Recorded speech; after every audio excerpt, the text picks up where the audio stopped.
बिस्मिल्लाहिर्रहमानिर्रहीम। नाज़रीन किराम, उस्मानी दौर में ऑस्ट्रिया किस तरह फ़तह किया गया, यही हमारी आज की वीडियो का मौजू होगा।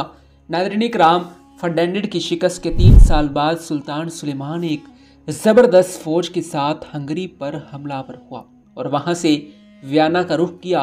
अब की बार शहनशाह चार्ल्स ने ऑस्ट्रिया की फ़ौज की कमान खुद अपने हाथ में ले ली थी, लेकिन किला गेनस के फतह में जो रास्ते में वाक़ था 3 हफ्ते की मुद्दत सरफ हो गई और इस पर कब्जा करने के बाद सुल्तान सुलेमान ने वियना की तरफ बढ़ने का इरादा ख़त्म किया। बजाय इसके वो ऑस्ट्रिया की तरफ मतवज्जा हुआ और इसे फतह करता हुआ कुस्तुनतुनिया को लौट गया।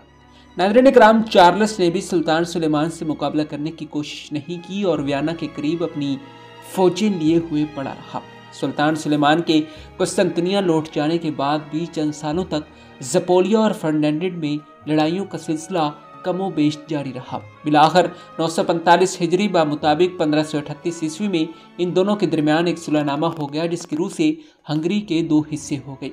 मशरकी हिस्से का बादशाह ज़पोलिया तस्लीम कर लिया गया और मगरबी हिस्सा फर्डिनेंड की फरमारवाही में दे दिया गया। मगर दूसरे ही साल ज़पोलिया का इंतकाल हो गया और इसकी बेवा और फर्डिनेंड के दरमियान जंग छिड़ गई। नाज़रीन किराम, फर्डिनेंड पूरे हंगरी का दावेदार हुआ और ज़पोलिया की बेवा ने अपने बच्चे के लिए सुल्तान सुलेमान से मदद की दरख्वास्त की। चुनाचे 948 हिजरी मुताबिक 1541 ईस्वी में सुल्तान सुलेमान फिर हंगरी में दाखिल हुआ और फर्डिनेंड को शिकस्त देकर बूदा और दूसरे बड़े बड़े शहरों पर कब्जा कर लिया और इनमें तुर्की दस्ते मुतय्यन कर दिए।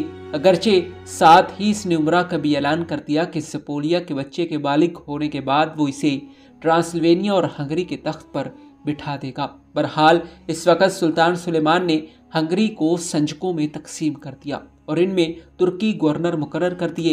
इस जंग में गो उस्मानियों को कहीं कहीं शिकस्तें भी हुई, लेकिन मजमूई तौर पर सुल्तान सुलेमान की ताकत इतनी ज़्यादा थी कि 951 हिजरी मुताबिक 1544 ईस्वी में शहनशाह चार्ल्स और फर्डिनेंड ने सुलह की गुफ्तगू शुरू कर दी और 954 हिजरी मुताबिक 1547 ईस्वी में 5 साल की सुलह कर ली गई और सुलहनामा की रूह से तकरीबन तमाम हंगरी और ट्रांसिल्वेनिया पर सुल्तान सुलेमान का कब्जा बदस्तूर कायम रहा और फर्डिनेंड ने बाबे अली को 30,000 वुकात सालाना खराज देना मंजूर कर लिया। नाज़रीन किराम, ये सुलहनामा जिसमें शहनशाह चार्ल्स पंजम, पोप जमहूरिया वेनिस और शहनशाह फ्रांस शरीक थे, इस बात का सबूत है कि मसीही यूरोप ने सुल्तान सुलेमान का साहिब कुरान होना तस्लीम कर लिया था।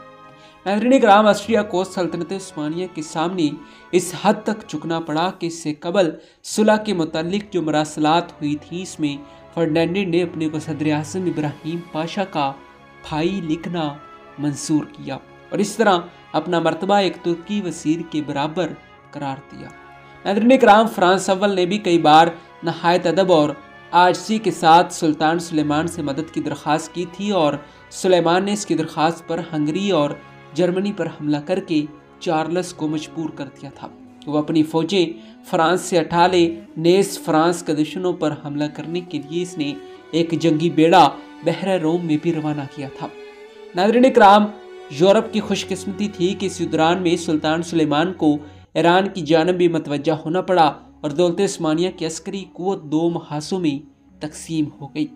नाज़रीन किराम, फर्डिनेंड का सफ़ीर बोस बेकस सुल्तान सुलेमान के दरबार में ममूर था। वो लिखता है कि हमारे और तबाही और बर्बादी के दरमियान अहले ईरान ही सिर्फ एक रोक हैं। तुर्क हमें ज़रूर दबाते मगर ईरानी इन्हें रोके हुए थे। ईरानियों के साथ तुर्कों की इस जंग से हमें सिर्फ मोहलत ही मिल गई थी, मुखलसी और निजात नहीं हासिल हुई थी। जी हाँ नाज़रीन किराम, यही हमारी आज की वीडियो का मौजू था। उम्मीद है कि आपको वीडियो पसंद आई होगी। मिलते हैं इसी मौजू की अगली किस्त के साथ, तब तक दीजिए इजाज़त। खुदा हाफिज़।